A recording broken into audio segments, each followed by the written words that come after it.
Bismillah. Assalamualaikum warahmatullahi wabarakatuh.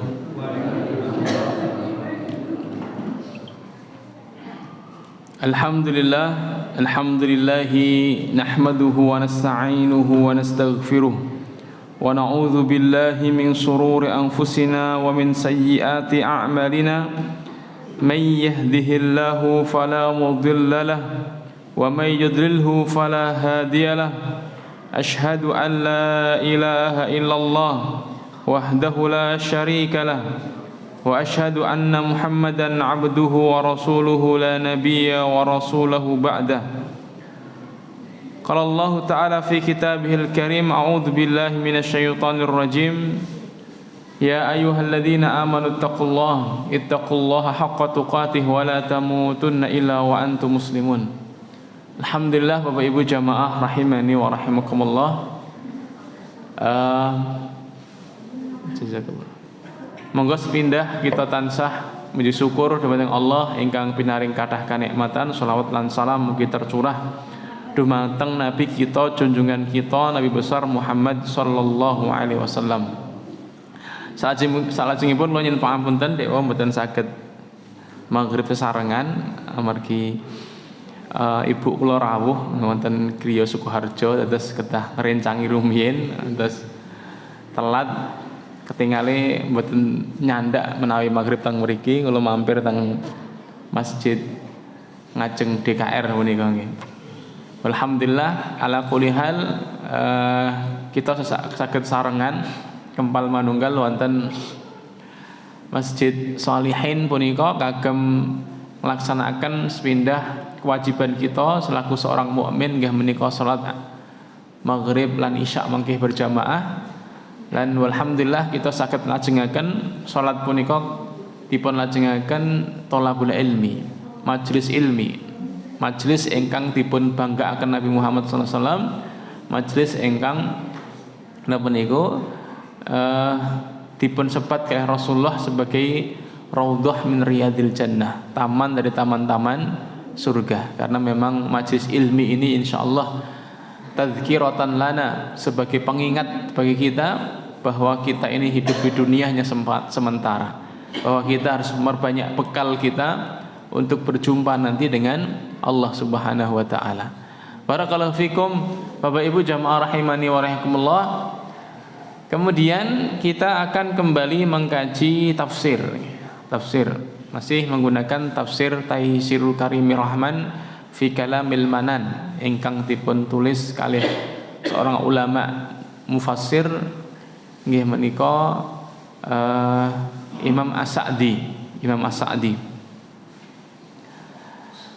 Wonten surat terakhir punika ketingali Al-Qari'ah nggih. Nah, sekarang minggah suratul Adiyat, surah Al-Adiyah. Al-Adiyat itu maknanipun kuda perang. Kita waos rumiyin nggih ayatipun, mugi-mugi mengke waosan panjenengan sami ingkang kita waos punika dados syafaat benjang wonten yaumul qiyamah. Kula wiwiti a'udzu billahi minasy syaithanir rajim. Monggo.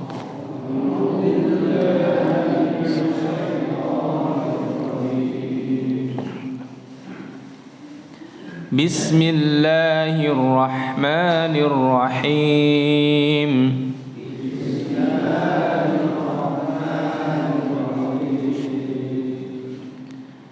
Wal 'adiyati dhabha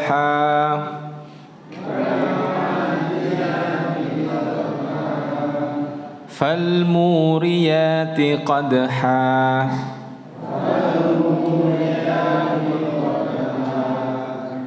fal mughirati subha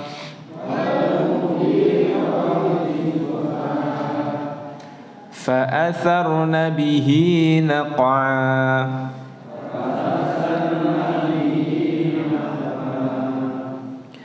فوسطن به جمعا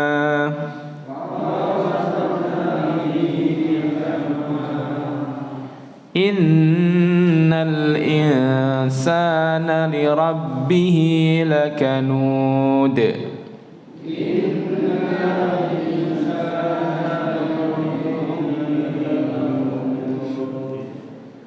Wa innahu ala dzalika lasyahid.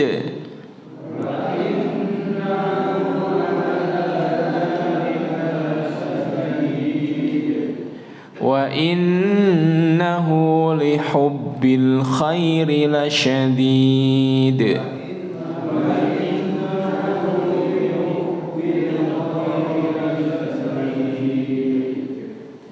Afala ya'lamu idza bu'thira ma fil qubur.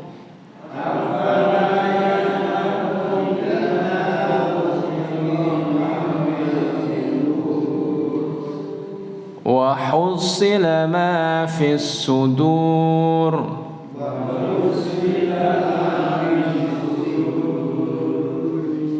Inna rabbahum bihim yawma idzin la khabir.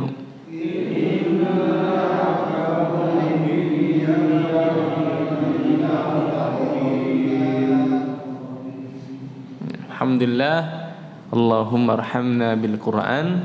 Semoga bacaan yang tadi kita baca menjadikan rahmat Allah turun pada kesempatan malam hari ini, amin ya rabbal alamin, sehingga majlis kita menjadi majlis yang barakah.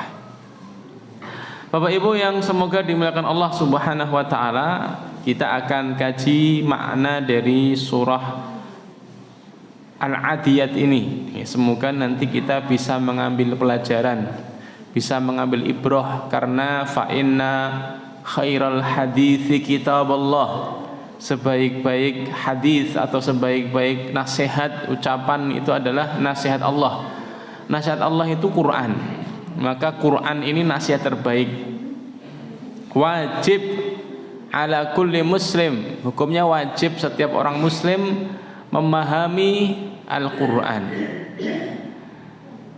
agar kita meningkat kualitasnya menjadi seorang muttaqin, karena orang muttaqin itulah yang akan mewarisi surga, mewarisi jannahnya Allah. Dan karakter orang muttaqin itu adalah hidupnya dituntun oleh Al-Quran. Dzalikal kitabu la raiba fihi hudal lil muttaqin. Itulah Al-Quran yang tidak ada keraguan di dalamnya, petunjuk bagi orang-orang yang bertakwa. Maka sekali lagi wajib mempelajari, menghayati isi dari Al-Quran sebagai petunjuk dalam kehidupan kita. Maka mari kita kaji ayat demi ayat dari surah Al-Adiyat ini. Al-Adiyat itu artinya kuda perang, kuda perang. Karena memang di dalam hewan kuda ini terdapat tanda-tanda kebesaran Allah. Sesungguhnya kebesaran Allah itu ada di setiap makhluknya. Kita itu kalau melihat makhluk dengan begitu sempurnanya ciptaan Allah, kita itu kan menunjukkan bagaimana kebesaran Allah Subhanahu wa taala, begitu. Banyak di antara manusia itu tidak bisa mengambil ibrah dari setiap ciptaan Allah. Makan daging kambing itu makan gitu aja. Makan daging kambing ya makan begitu. Makan daging ayam ya makan begitu. Ngapunten sampai buang air besar ya buang begitu aja. Padahal sesungguhnya dalam semua ciptaan Allah itu ada ibrah liulil albab, bagi mereka yang mau berpikir. Kita kalau makan kambing ini ciptaan Allah. Berbagai macam daging, berbagai macam hewan Allah ciptakan. Ada hewan laut, ada hewan darat. Kemudian hewan ini di laut saja berbagai macam bentuk. Di daratan itu juga ada berbagai macam bentuk hewan dengan berbagai macam fungsinya. Kuda ini diantara hewan yang fungsinya banyak. Kalau zaman dahulu kuda ini hewan untuk transportasi sebelum terciptanya kendaraan-kendaraan modern hari ini, mobil, motor. Zaman dahulu alat transportasinya yang paling tangguh ya kuda, Pak. Kuda itu termasuk alat transportasi yang paling cepat di antara hewan-hewan yang lain. Paling cepat itu kuda. Bisa menempuh jarak yang panjang dan dengan kekuatan yang baik begitu. Yang kedua itu onta, Pak. Yang kedua onta. Onta itu dia bisa tahan makan dan minum beberapa hari. Jadi kalau tidak dikasih makan minum beberapa hari itu onta masih kuat gitu. Karena dia bisa menyimpan air di temboloknya. Dia bisa minum sangat banyak sekali, Pak. Dan itu bisa digunakan perjalanan yang sangat, perhatikan Pak di sini. Hewan-hewan seperti ini apakah ada dengan sendirinya, Pak? Kan tidak mungkin. Hewan-hewan ini dengan berbagai macam fungsinya tentu ada penciptanya. Dan pencipta ini subhanallah luar biasa yang menciptakan, Pak. Makanya Allah itu kadang bersumpah dalam ayat-ayatnya itu kadang bersumpah dengan matahari. Karena di dalam matahari ada tanda kebesaran Allah. Allah bersumpah demi malam, wal-laili idza saja, wan nahari. Allah juga bersumpah dengan siang. Artinya semua itu, Pak, semua ciptaan Allah ini di antaranya kuda, harusnya menjadikan kita itu berpikir tafakkur bahwa memang subhanallah Allahu Rabbuna, Allah itu Rabb kita, la ilaha illahu, maka tidak ada sembahan selain Allah. Dan Allah itu menciptakan segala sesuatu dengan keteraturan, Pak. Maka sudah sepantasnya juga, Pak, kita selaku seorang mukmin itu berhukum hanya dengan hukum Allah. Karena Allah menciptakan suatu makhluk, tentu Allah paling tahu mana yang paling manfaat untuk makhluknya tersebut. Nah, maka sekali lagi kadang kita menyayangkan kebanyakan manusia itu sudah melihat banyak keutamaan. Ada yang musyrik, ada yang malah mengambil sembahan selain Allah, ada yang kafir kepada Allah, ada yang kufur kepada Allah, ada yang ngakunya beriman kepada Allah tapi tidak mau tunduk taat kepada aturan Allah, begitu. Maka mari kita perhatikan agar nanti ayat-ayat ini menjadikan kita lebih tadarru', lebih merendah kepada Allah. Kemudian kita mengakui dengan sebaik-baiknya, dengan sebenar-benarnya di dalam hati kita akan kebesaran Allah. Karena pengakuan akan kebesaran Allah ini akan melahirkan ketaatan, insya Allah.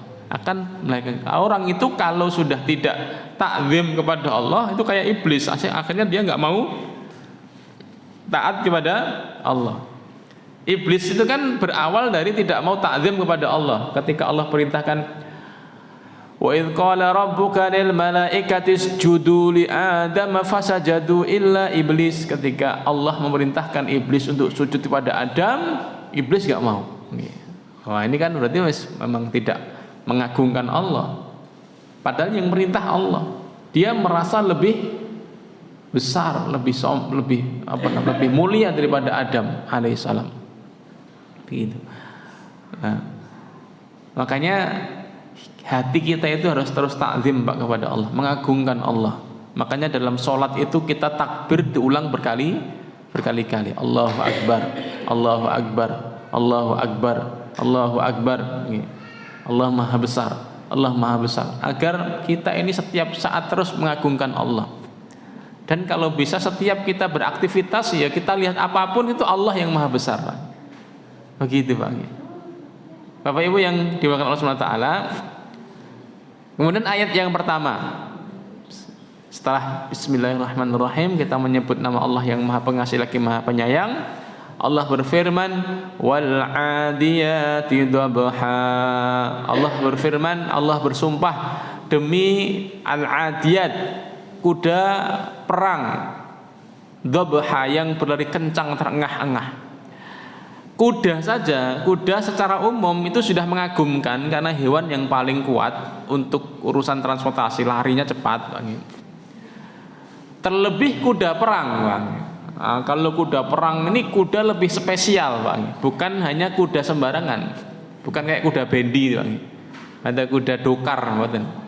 Kuda dokar itu sudah spesial, sudah bagus. Adapun kuda perang itu lebih spesial lagi karena kuda perang itu terlatih, Pak. Kalau jenengan pernah mendengar atau pernah mengikuti dunia perkudaan, alhamdulillah kita merintis pesantren, Pak.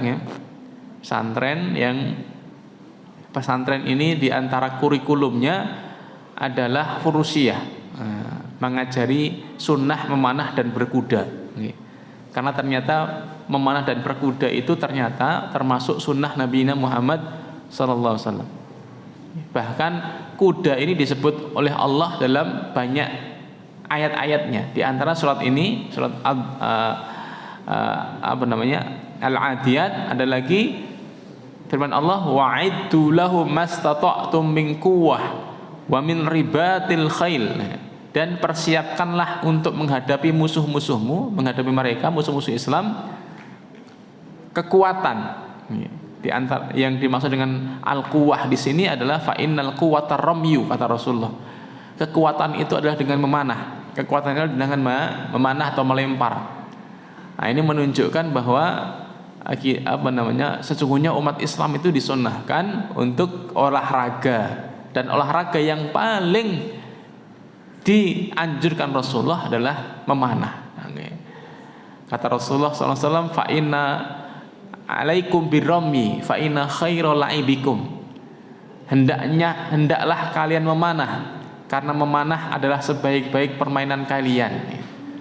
Jadi Bapak Ibu yang semoga dimuliakan Allah, ini hilang dari tradisi kita. Bahkan dulu tradisi nenek moyang kita, Pak. Tradisi para keraton itu mereka juga ada lomba jemparingan. Jemparingan itu lomba manah tradisional. Itu dulu menjadi menjadi perhatian para sultan, Pak. Para sultan. Karena ternyata para ahli, para ulama mengatakan, di antaranya Imam Ibnu Qayyim al-Jauziyah mengatakan bahwa memanah itu melatih konsentrasi, karena ngejar target itu.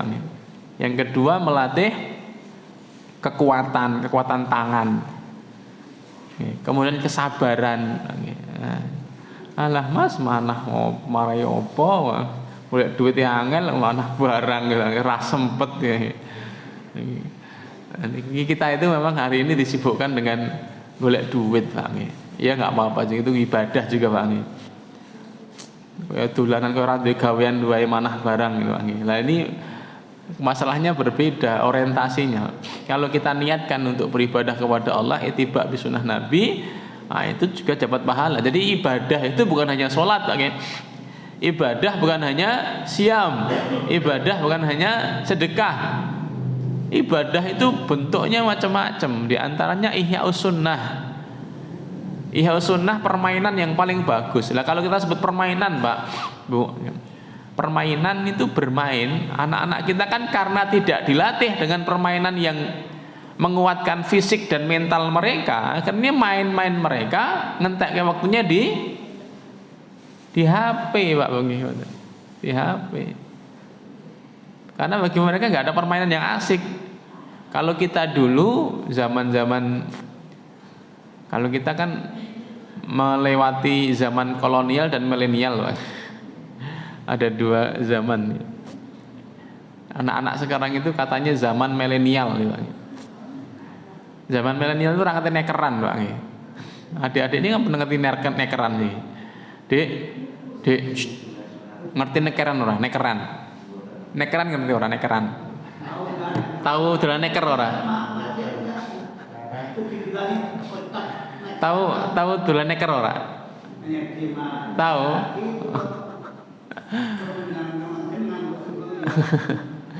Tahu nekeran. Blak sodor ngerti ora, Pak? Sodor. Jarang, Pak. FF tahu FF? Tahu nggak FF? Tahu ya. Mini crab? Oh tahu. Pak, lu hafal mini crab baru FF, Pak. Bapak FF nggak tahu, Pak? FF. Oh boleh. Pun beda zaman Pak jenengan, nggih. Jenengan pun beda zaman kalih niku Pak nggih. Napa meneh kuwi Pak nggih. Makane beda zaman Pak. Anak-anak sekarang itu zamannya pun zaman TikTok. Zaman joget-joget TikTok sama zaman Instagram Pak nggih.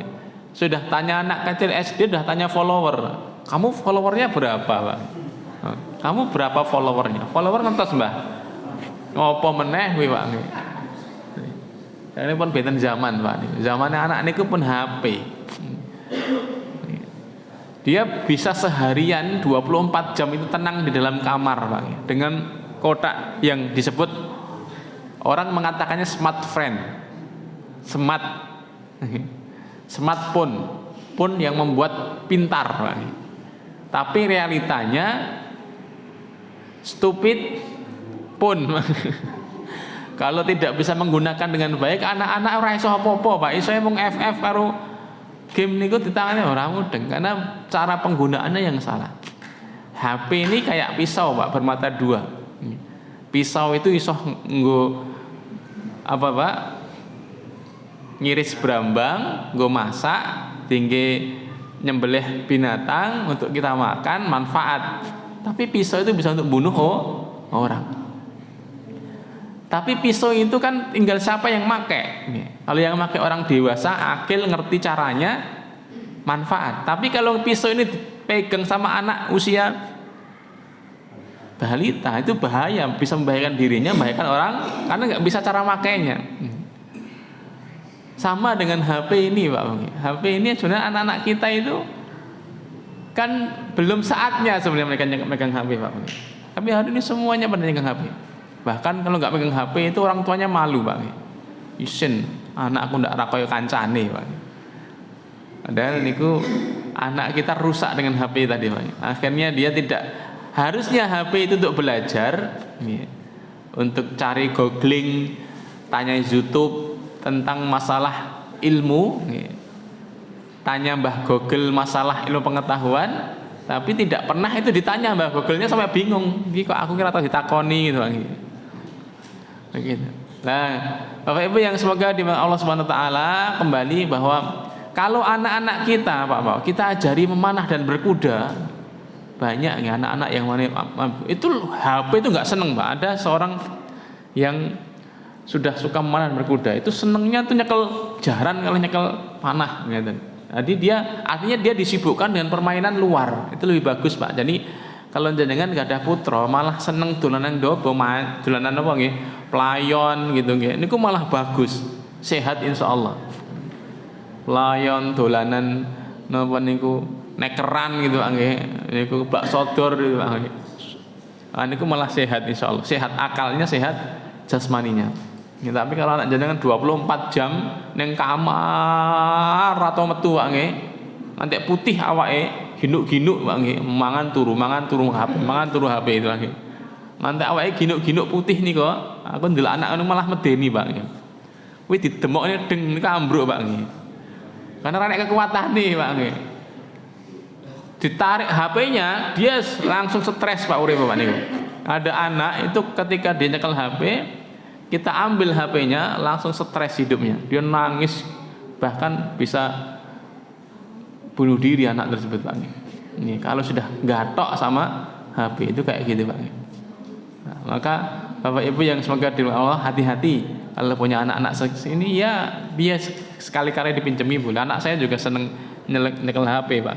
Tapi tak batasi Pak. Harus kita batasi. Tidak boleh terus kita beri sendiri full 24 jam dia pegang sendiri, nggak boleh Pak. Karena ini senjata Pak. Ini pisau. Kalau mereka tidak bisa menggunakannya akan membahayakan hidupnya. Nanti kalau sudah saatnya dia bisa besar, nah, silahkan mau bawa HP sendiri gitu Pak. Bapak Ibu yang dimuliakan Allah SWT, kalau kembali ke sini bahwa khail atau kuda ini juga bagus. Termasuk kuda itu nanti tunggangan akhir zaman juga Pak. Di saat nanti transportasi modern akan mengalami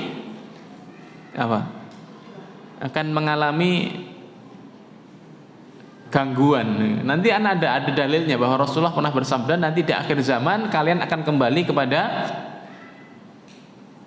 kuda-kuda. Kalian akan kembali kepada panah dan pedang, begitu kata Rasulullah SAW. Artinya apa?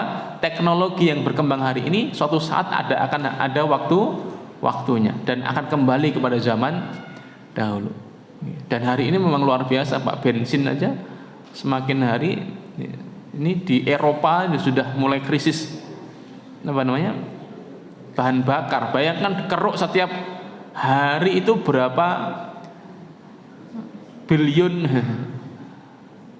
Setiap hari Pak motor jenengan mobil sak donya niku lho Pak nggih. Leres mboten niku? Sak donya niku nggih bensin Pak niku gak nyeruk nyang bumi terus Pak nggih. Ini kira-kira ada masa habisnya mboten? Jelas habis lama-lama itu Pak nggih. Setiap hari dikeruk terus sama manusia Pak nggih. Akan ada masa habisnya. Begitu pula teknologi. Teknologi itu kan menggunakan apa Pak? Kalau internet itu kan menggunakan satelit di luar angkasa. Biasanya sinyal dan seterusnya. Dan itu bisa rusak dengan cuaca yang rusak. Biasanya kalau cuaca rusak itu juga sinyal akhirnya kan juga rusak. Nanti ketika cuacanya sudah nggak bagus, manusia kan sudah ketergantungan pada teknologi tinggi Pak. Ketergantungan pada teknologi tinggi. Nah maka transportasi kuda ini juga akan menjadi transportasi yang akan digemari lagi oleh kaum muslimin, oleh manusia gitu. Bahkan ini di Korea, di Amerika itu olahraga berkuda itu juga lagi digandrungi Pak. Lagi disenangi begitu. Kita ini yang ketinggalan zaman malahan Pak. Saat mereka malah senang dengan hewan-hewan kuda dan seterusnya, kita ini masih senang dengan modifikasi motor begitu. Yuqsimu ta'ala bil khail idza ujriyat fi sabilihi fa'addat wa dhabahat wa huwa as-sautul ladzi yusma'u minal farasi hina ta'du. Jadi Allah bersumpah dengan kuda yang ketika dia keluar di jalan Allah, dia keluar itu kuda itu Pak Bu, ketika dia berlari itu kadang memercikkan api kakinya itu. Karena memang kuda itu kan dipakai sepatu kuda itu kalau kena batu akan mengeluarkan percikan api. Wah itu bagus banget Pak. Kula nanti berkuda dari Sukoharjo ke Klaten Pak. Kula nanti naik kuda berempat nih. Naik kuda dari Sukoharjo Banmati ke Klaten, Wonosari, Juwiring. Nah, selama kita bolak-balik itu udah berangkat jam 10 pagi, pulangnya maghrib sampai malam. Lah pas malam itu teman depan itu naik kuda lari itu percikan kakinya itu luar biasa Cerat itu Pak. Subhanallah. Itu baru kuda biasa, belum kuda perang. Kalau kuda perang itu rata-rata gagah-gagah banget, besar-besar itu kudanya. Makanya sampai Allah gunakan untuk sumpahnya. Subhanallah. Ini kuda banget. Kemudian saya percepat ayat pertama sampai kemudian yang kedua, falmuriyati qadha, dan kuda yang memercikkan bunga api dengan pukulan kuku kakinya tadi. Kemudian berikutnya falmughirati subha, dan kuda yang menyerang dengan tiba-tiba pada waktu pagi. Dan kemudian fa'atharna bihi naqa'a, sehingga menebangkan derbu. Ini masih berkaitan dengan kuda perang. Artinya Allah Subhanahu wa taala menyebutkan keistimewaan kuda perang, di mana kuda perang ini mempunyai kalau zaman dahulu itu melihat kuda perang itu takjub gitu seneng. Kayak jenengan sekarang lihat mobil yang paling bagus apa Pak sekarang? Sekarang mobil paling mewah apa Pak? Alphard apa Lamborghini ya. Apa mending ngangkut Mas. Ada mobil mewah itu pada orang takjub begitu nggih. Lah. Makanya Allah bersumpah dengan kuda yang paling bagus. Kuda paling bagus itu kuda perang, Pak. Kuda perang. Kuda itu kan kalau lihat percikan apa takut, kalau udah biasa itu Pak nggih. Diwedeni nganggo tongkat itu wedi. Kalau kuda perang nggak ada takutnya Pak. Makanya kuda perang itu musuh aja diterjang Pak nggih. Barisan musuh mau bawa tombak mau bawa pedang itu kuda perang nggak takut Pak. Kuda perang itu siap mati bersama penunggangnya. Itu luar biasa kuda Pak. Makanya dia dilatih untuk tidak takut dengan berbagai macam serangan. Berbeda dengan kuda-kuda hari ini, itu kalau jalan harus cambuk Pak nggih. Dia takut dengan cambukan. Nah, kalau kuda perang itu manut dengan perintah si penunggangnya. Jadi disuruh lari-lari, disuruh maju-maju nggak akan mundur begitu. Nah, setelah Allah bersumpah, atau boleh kita analogikan atau kita permisalkan dengan sumpah-sumpah Allah yang lain. Artinya Allah ingin menunjukkan kepada kita bahwa seluruh ciptaan Allah yang luar biasa ini harusnya menjadikan kita itu ingat Allah itu maha besar.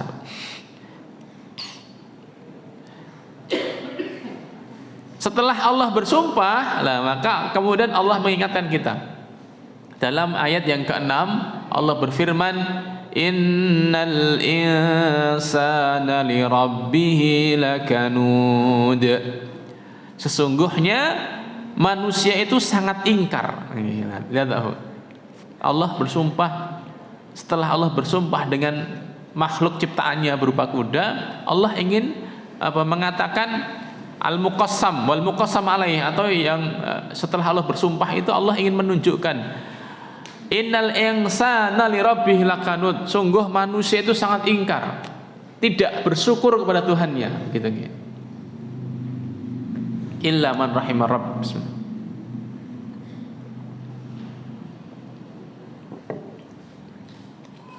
Di sini disebutkan fatabi'atul insan wa jabalatuhu anna nafsahu la tamtahu bima alaihi minal huquq.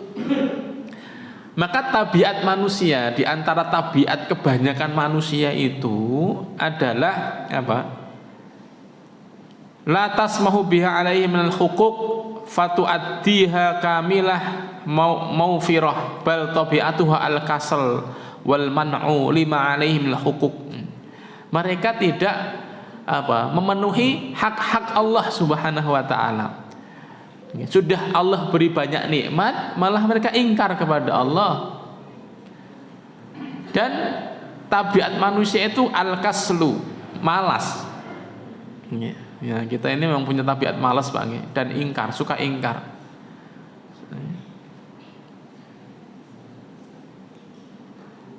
Baik itu nikmat maliyah atau badaniyah, wal badaniyah. Illa man hadahullahu wa kharaja an hadzal wasf ila wasfis samahi bi adail huquq. Kecuali mereka yang Allah beri petunjuk.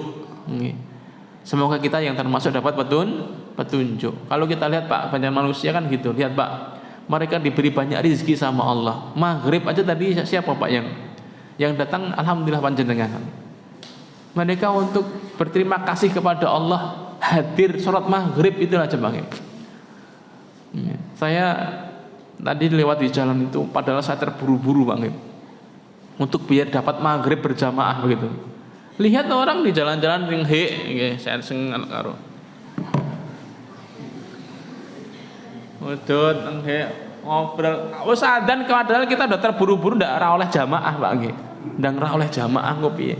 Sing nang enak sing ngene sing nang toko anak senyang apa ya Cik. Bayangkan Pak. Enggak terima kasih sedikit pun kepada Allah Subhanahu wa taala yang memberikan nikmat kepada mereka hidup. Jadi enggak tertarik mendatangi seruan Allah Subhanahu wa taala. Ini Pak. Dikira Allah itu kayak nih, bayangkan kayak enggak ada begitu lagi. Nanti kalau pas butuh baru duh Gusti di Pak nggih. Kula nyuwun duh Gusti ya nggih. Bayangkan Pak. Itu ingkarnya manusia itu Pak gitu Pak. Nanti baru Kalau pas anu itu ketemu tiang nggih, mugi-mugi Gusti Allah mangke ngijabahi wong salate mboten purun Pak nggih. Bayangkan Pak, ada orang model-model kayak gitu Pak nggih. Kalau di tangannya, nggih mboten napa-napa mangke Gusti Allah kang walas gitu nggih. Lah jenengan salat mboten kok gitu nggih.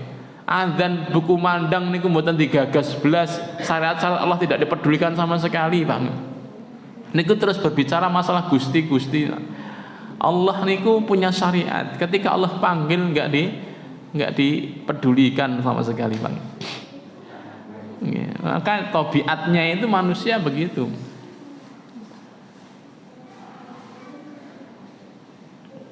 Makanya dalam surat Maryam itu disebutkan apa? Fasaufa fakhalafa min ba'dihim khalfun adha'us shalah wattaba'us syahawat fasaufa yalqauna ghayya. Akan datang suatu kaum, fakhalafa min ba'dihim khalfun adha'us shalah, mereka menyia-nyiakan salat. Maksud menyia-nyiakan salat itu tadi mengundur-mundur waktu salat, tidak segera memenuhi panggilan Allah Subhanahu wa taala.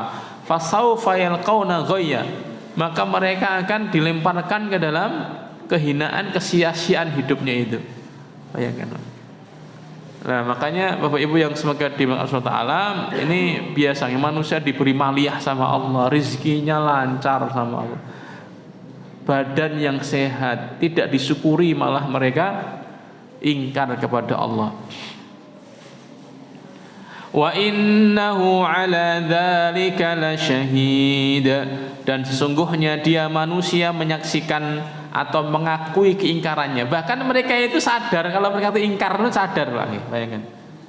Jane iki yo jenengan sing ndamel sinten? Allah ngertos. Jenenge gesang niku mengke entek-enteke teng pundi nggih mati, nggih akhirat. Jane nggih sadar ngeten. Tapi jenengan mboten salat males Mas gitu. Bayangkan. Dia sadar Pak bahwa hidup ini ada batasnya, sadar sekali. Dia sadar bahwa hidupnya ada penciptanya, itu sadar. Dia sadar bahwa dia mempunyai Gusti Allah, niku nggih sadar, ngertos.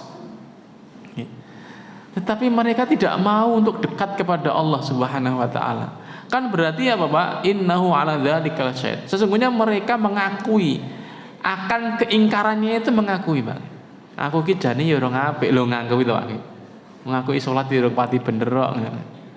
Tapi mending lah mengakui Bang.